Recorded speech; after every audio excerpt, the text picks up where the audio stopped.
சாதனைக்கும் உணர்வுக்கும் என்ன வித்தியாசம், என்ன சம்மந்தம் அப்படிங்கிறத வீடியோட கடைசியில் சொல்கிறேன்.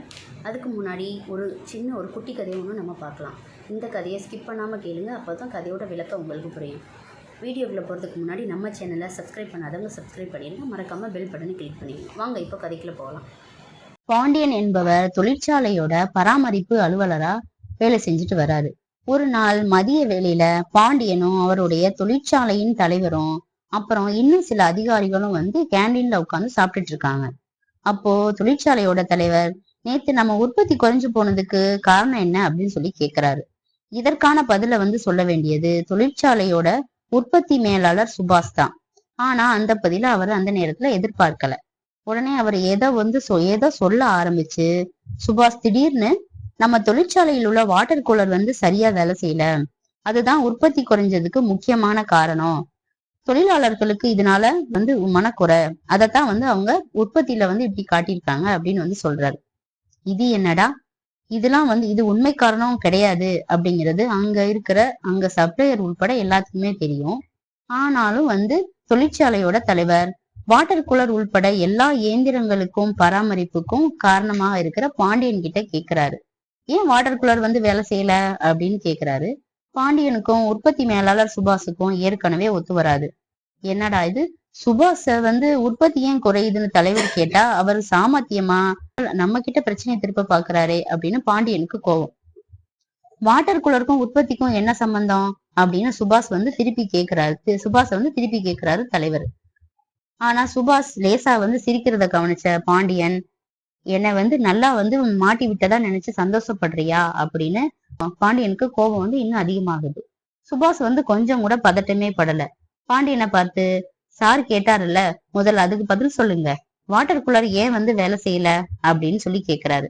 இவர் யாரு நம்மள கேள்வி கேட்க அப்படின்னு சொல்லிட்டு பாண்டியனுக்கு கோபம் இன்னும் அதிகமாகுது. உடனே படபடப்பா, அது இருக்கட்டும், அதற்கு முன்னாடி சார் கேட்டார்ல ஏன் உற்பத்தி குறையுதுன்னு, அதுக்கு நீங்க முதல்ல பதில் சொல்லுங்க அப்படின்னு சொல்லி சொல்றாரு. இப்பொழுது தொழிற்சாலையோட தலைவர் சாப்பிடறதை நிறுத்திட்டு பாண்டியனை நிமிர்ந்து பாக்குறாரு. நாம நினைச்சபடியே அங்க சூழ்நிலை மாறுறதை கவனிச்ச சுபாஷ் ரசிச்சுக்கிட்டே சாப்பிட்டபடியே, அதான் சொன்னனே ஒர்க்கர்ஸ் கம்ப்ளைண்ட் பண்றாங்கன்னு அப்படின்னு தெளிவா பதில் சொல்றாரு.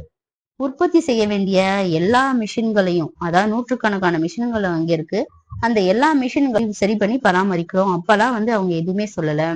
ஏதோ ஒரு வாட்டர் கூலர் சரியா ஒர்க் ஆகல அப்படிங்கிறதுக்காக உற்பத்தியோட குறைவுக்கு அதுதான் காரணம்னு அப்படி சொல்றாங்களே அப்படின்னு சொல்லிட்டு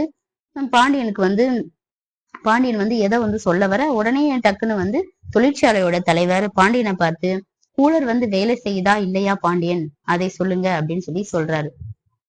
ஒரு கூலர் தான் சார், அதுவும் நேத்து சாயந்தரத்துல இருந்தா வேலை செய்யல அப்படின்னு இழுக்கிறாரு கம்மியான குரல்ல. ஓகே, சீக்கிரம் அதை சரி செய்ய பாருங்க அப்படின்னு தலைவர் சொல்ல பாண்டியனுக்கு ரொம்ப மனசு கஷ்டமாயிருச்சு. நாம ஒழுங்கா வேலை செய்யறவன் அப்படின்னு சொல்லிட்டு தலைவருக்கு நல்லாவே தெரியும். இந்த உற்பத்தி மேலாளர் தான் வேலை செய்யாம ஏதாவது வீண் பிரச்சனைய செய்பவர்னு தெரியும். அப்படி இருக்கும்போது இத்தனை பேர் முன்னாடி ஏன் நம்மள தலைவர் இப்படி கேள்வி கேட்கிறாரு அப்படின்னு பாண்டியனால சாப்பிடவே முடியல. மத்தவங்க எல்லாருமே சிரிச்சு பேசிட்டு இருக்காங்க. சுபாஷ் அன்னைக்கு நடந்த ஏதோ ஒரு விஷயத்த காமெடியா சொல்லி சிரிச்சிட்டு இருக்காங்க. சொல்லி சிரிக்கிறாரு, எல்லாருமே சிரிச்சிட்டு இருக்காங்க. சுபாஷ பார்க்க பாண்டியனுக்கு எரிச்சலா வருது. பாண்டியன் எனக்கு கொஞ்சம் வேலை இருக்குது அப்படின்னு தலைவர்கிட்ட சொல்லிட்டு அங்க இருந்து டக்குன்னு எழுந்து போயிட்டாரு. பாண்டியன் ரொம்ப நல்லவர் தான். ஆனா பாண்டியனுக்கும் சுபாஷுக்கும் என்ன வித்தியாசம்? இருவரும் ஏன் வேற வேற விதமா நடந்துக்கிறாங்க? பாண்டியன் பொறியியல் படிப்புல நல்ல மதிப்பெண்கள் பெற்று கேம்பஸ் இன்டர்வியூ மூலமா வேலைக்கு வந்தவர். எவ்வளவு ஃபால்ட்டா இருந்தாலும் அதை உடனே சரி செய்யக்கூடியவர். ஆனா அந்த ஆண்டு முடிவுல அவர் எப்படி வேலை செய்தார் அப்படின்னு பாக்குற அந்த அப்சர்வேஷன், அதாவது பதவி உயர்வுக்கு பரிந்துரைக்கிற அந்த அப்சர்வேஷன்ல அவருக்கு குறைவான மதிப்பெண்கள் தான் கிடைச்சிருக்கு. அதுக்கு தொழிலக தலைவர் என்ன சொல்றாரு காரணம் அப்படின்னு பார்த்தா, பாண்டியன் ரொம்ப சீக்கிரமாவே உணர்ச்சி வசப்படக்கூடியவரா இருக்காரு. இதனால பாண்டியனால மற்றவங்களோட சேர்ந்து சிறப்பா பணியாற்ற அவரால் முடியாது. அது மட்டும் இல்ல, அவர் பதவி உயர்வு பெற்று மேல போக போக சூழ்நிலைகளை கரெக்டா புரிஞ்சுக்கிட்டு அவரால் செயலாற்ற முடியாது அப்படின்னு அவரு காரணம் சொல்றாரு. அதாவது வாழ்க்கையில சாதிக்கணும் அப்படின்னா புத்திசாலித்தனம் மட்டும் போதாது. இதத்தான் ஆங்கிலத்துல இன்டெலிஜென்ஸ் அப்படின்னு சொல்றாங்க. சுருக்கமா வந்து ஐக்யூ அப்படின்னு வந்து சொல்லுவாங்க. இப்பெல்லாம் பிறக்கிற குழந்தைகள் எல்லாமே வந்து ஐக்யூ பவர் வந்து அதிகமா இருக்கிறதா சொல்லி ரொம்ப பெருமைப்படுறாங்க. பாண்டியனுமே வந்து ஐக்யூ வந்து அதிகமா இருப்பவர் தான். பள்ளி கல்லூரியில வந்து சிறப்பான மதிப்பெண்கள் வந்து பெற்றவர் தான். ஆனா சுபாஷ் வந்து கம்மியான மதிப்பெண் பெற்றவர் தான்.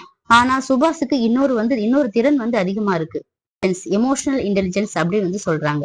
அதாவது உணர்வுகளை கையாள்வதில் திறமைசாலி அப்படின்னு இதுக்கு வந்து பொருள்.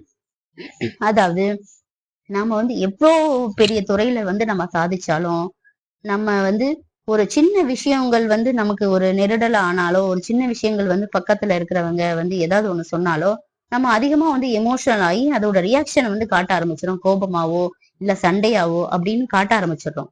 இதுதான் வந்து இந்த ஒரு விஷயத்த தான் நம்ம வந்து கண்ட்ரோல் பண்ண வந்து கத்துக்கணும். அதாவது எவ்வளவு பெரிய துறைகள்ல வந்து பெரிய அளவுல எல்லாம் சாதிச்சிருப்பாங்க. அவங்க வந்து நம்ம பக்கத்துல இருக்கிறவங்க அந்த சாதனையை வந்து நமக்கு பொறாமைப்படுறவங்களோ, அது அவங்க சாதிச்சது பிடிக்காதவங்களோ என்ன பண்ணுவாங்க, அந்த விஷயத்த வந்து அவங்கள ஏதாவது சீண்டி பார்க்கணும் அப்படின்ற முடிவுல சில பேர் என்ன பண்ணுவாங்க, அவங்கள வந்து ஏதாவது ஒரு சின்ன வந்து ஒரு ஒரு விஷயத்த வந்து சொன்னோன்னே அவங்க வந்து அதுக்கு வந்து டக்குன்னு வந்து ரியாக்ட் பண்றாங்க. அதை வந்து யோசிக்க மாட்டாங்க. நம்ம வந்து எந்த இடத்துல இருக்கோம், அதாவது இடம் பொருள் ஏவல் அறிஞ்சுதான் நம்ம வந்து செயல்படணும் அப்படிங்கிறத மறந்து அவ்வளவு பெரிய ஃபீல்டுல நம்ம வந்து ஈஸியா ஜெயிச்சுட்டு வரவங்க இந்த ஒரு சின்ன விஷயத்துல வந்து கோட்டை விட்டுறாங்க. அதாவது ஒரு ஒரு சின்ன விஷயம் வந்து சின்ன ஒரு விஷயம் ஒரு சம்பவம் வந்து நடக்குதுன்னா ஒரு சின்ன விஷயத்த வந்து யாராவது வந்து சொல்றாங்க இல்ல நடந்துக்கிறாங்க, நமக்கு கோபம் வர மாதிரி செய்யறாங்கன்னா நமக்கு கோபம் வர்றதுக்காகத்தான் அவங்க செய்யறாங்க. அந்த சூழ்நிலைய புரிஞ்சுக்கிட்டு அந்த இடத்துல அமைதியா போயிடணும். இல்ல அப்படின்னா அவங்கள வந்து இல்ல அப்படின்னா அம்மா வந்து அதனுடைய ரியாக்ஷன் வந்து காட்டும் போது மத்த நூற்றுக்கணக்கான பேருக்கு வந்து நம்ம வந்து செஞ்ச சாதனைகள், நம்ம எப்படி நல்லவங்க, நம்மளோட கேரக்டர் என்ன அப்படிங்கறதெல்லாம் தாண்டி நாம அந்த இடத்துல எப்படி நடந்துகிட்டோம், என்னடா இவன் இவ்வளவு வந்து மோசமா நடந்துக்கிறான் அப்படிங்கறத பத்தி மட்டும்தான் பேசுவாங்களே தவிர நாம இதுவரைக்கும் செஞ்ச நல்ல விஷயங்கள் பத்தி அவங்களுக்கு அதெல்லாம் அவங்க மறந்துடுவாங்க. அதனாலதான் நம்ம ஒருத்தவங்க ஒரு சின்ன சின்ன விஷயங்களுக்கு கூட நம்ம வந்து பொறுமையா இல்லை அப்படின்னா நம்ம நம்ம கிட்ட வந்து மிகப்பெரிய பொறுப்பெல்லாம் வந்து எப்படி வந்து செய்வாங்க, இவங்க எப்படி செய்ய முடியும் அப்படிங்கிறத மத்தவங்க நம்மளை பார்த்து கணிச்சிருவாங்க. நம்மளை கோவப்படுத்துறவங்க, டென்ஷன் படுத்துறவங்கலாம் யாருன்னு பார்த்தீங்கன்னா நம்ம பக்கத்திலே இருக்கிறவங்க, நம்மளை பற்றி நல்லா தெரிஞ்சுக்கிட்டவங்க, இன்னொருத்தவங்க நம்மளை பற்றி எதுவுமே தெரியாதவங்க. இவங்க 2 பேர் தான் நம்மளை கோவப்படுத்துவாங்க. நம்மளை வந்து நமக்குள்ள வந்து கோவப்படுத்தி பேசுகிற அளவுக்கு அவங்களுக்கு தகுதி இருக்குது அப்படிங்கிறத மனசில் நினச்சிக்கிட்டு அந்த இடத்துல இருந்து பொறுமையாக கடந்து வர்றதுக்கு பாருங்கள். அதுதான் வந்து உண்மையான இன்டெலிஜென்ஸ் அப்படிங்கிறது நான் நினைக்கிறேன். அதாவது கோவப்பட வேண்டிய இடத்துல கூட பக்குவமானவங்கள் வந்து அந்த இடத்த விட்டு விலகி வந்துடுவாங்க. அப்படி நம்ம கோவப்பட்டோன்னா தான் நாம் அவங்களுக்கு ஈக்குவலாக நம்ம வந்து இருக்கிறதா அர்த்தம். அப்படி கிடையாது. நாம் அவங்களோட நம்மக்கிட்ட வந்து பேசுகிற அளவுக்கு அவங்களுக்கு எந்த தகுதியுமே கிடையாது அப்படின்னு நினச்சி நம்ம வந்துடணும். இதை தான் வந்து உண்மையான இன்டெலிஜென்ஸ் அதான் நான் நம்புகிறேன். நீங்கள் என்ன நினைக்கிறீங்க அப்படிங்கிறத கமெண்ட் பாக்ஸில் சொல்லுங்கள். இந்த வீடியோ உங்களுக்கு பிடிச்சிருந்ததுன்னா லைக் பண்ணுங்கள், ஷேர் பண்ணுங்கள், சப்ஸ்கிரைப் பண்ணுங்கள். மறக்காமல் பெல் பட்டனை கிளிக் பண்ணிடுங்க.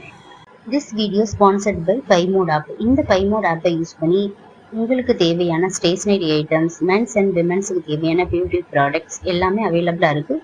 இந்த ஆப்போட லிங்க் டிஸ்கிரிப்ஷனில் கொடுத்துருக்கேன். வேணுங்கிறவங்க கிளிக் பண்ணி இந்த ஆப்புக்குள்ளே வந்து விசிட் பண்ணி உங்களுக்கு தேவையான பொருளை பர்ச்சேஸ் பண்ணிக்கோங்க. நன்றி. வாழ்க வளமுடன்.